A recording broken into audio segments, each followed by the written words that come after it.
Hey everyone, it's Mark. This is my recap for Pokémon Horizons Episode 7, Training Captain Pikachu. This was the 1239th episode of the Pokémon anime and probably the most calm episode of this series so far, but it still gave us a lot to talk about, so let's get into it.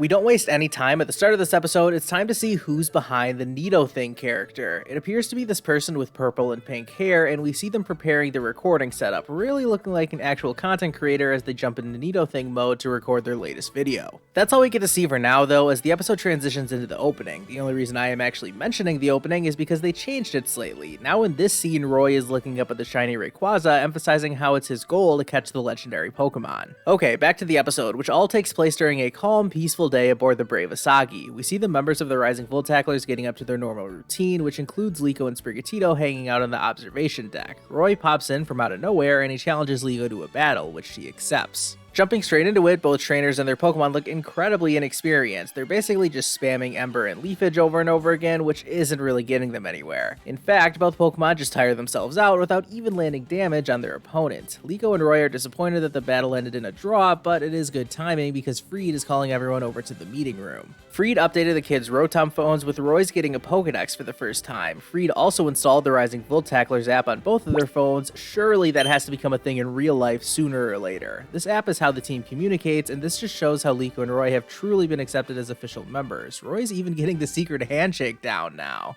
Freed quickly realizes how giving kids technology may not be the best idea, and Roy is daydreaming about catching Rayquaza, but he has no way of knowing where it went. Freed suggests asking the secret member of the Rising Full Tacklers that we've never even heard of before, a girl named Dot. Even though she lives on the airship, Dot is a bit of a recluse. She's close to Liko and Roy's age, but she's smart enough to develop apps and gather information for the Rising Full Tacklers, so maybe Dot might know something about Rayquaza. As Liko and Roy get ready to go talk to Dot, they start to hear something. They hear Nidothing's music coming from Dot's room, so they assume she must have been watching one of Nidothing's videos.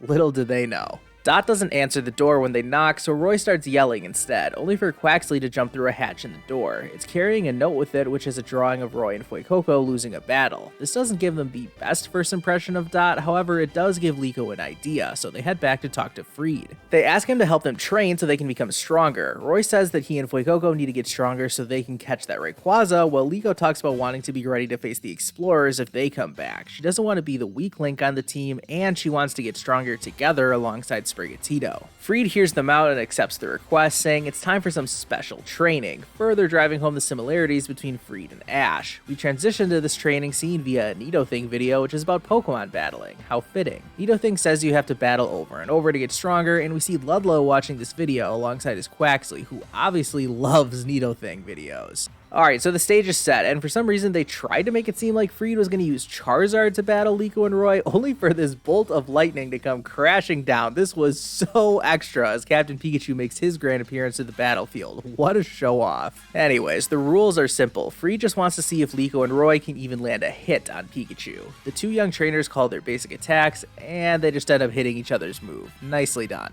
They start spamming attacks again, which is really just a terrible strategy. Cap barely even has to dodge their wild attacks. Liko suggests a new tactic using Leafage, while Fuecoco closes in for an attack that is more likely to hit. This still fails completely, and they're shocked to find Pikachu behind Sprigatito, who goes for a scratch attack but misses once again due to Captain Pikachu's double team. They're pretty flustered at this point, none more so than Sprigatito, who really can't keep its cool. They try to break through all of Pikachu's clones as Liko tries to track which one is the real Cap. She does finally figure it out, and Sprigatito closes in on the real Pikachu, only for it to dodge once again. Just as the trainers are finally starting to get into the swing of things, their Pokemon are exhausted once again, so the battle is called off. Fantastic. Freed liked what he saw though, even if Liko and Roy are disappointed in themselves. That feeling is quickly replaced by hunger, and it's time for lunch. Everyone digs in, and they highlight how everyone has their own favorite taste. Sprigatito likes bitter food, while Roy and Fuecoco enjoy eating spicy things. Just as they start to reflect on their previous battle, Freed says it's time for Liko and Roy to battle each other once again. This is apparently shocking news to our heroes, but anyways, it's time to see if the special training is paid off. Things get off to a much different start as Murdoch notes that they're not just spamming attacks anymore, they're studying their opponent's movements. This eventually gives way to a series of attacks and dodges, with neither side actually landing a hit. Both trainers realize this change, somewhat shocked at their new and improved battle styles. As the battle nears its end, Roy wants to end things with a song, but Sprigatito is fast enough to dodge, and wait a second, that looks new. Is Sprigatito using Quick Attack? Yeah, Fuecoco isn't dodging that, and this move is enough to knock it out, winning Liko the battle. Freed confirms that Sprigatito learned Quick Attack, and then Liko and Roy thank Captain Pikachu for training them. Roy is bummed out to have lost, but he and Liko promise to battle again before doing the secret handshake. Just then, they get a message on their phone, and it's from Dot. They head back to her room, but it's Quaxly who answers once again, carrying another note. This time, it's a drawing of Rayquaza flying above Paldea. Not sure how Dot knows this, but whatever. Our heroes thank Dot for the info, as Liko wonders if she's starting to accept them. And with that, the episode goes off the air with Nidothing, Dot, mysteriously staying in the dark.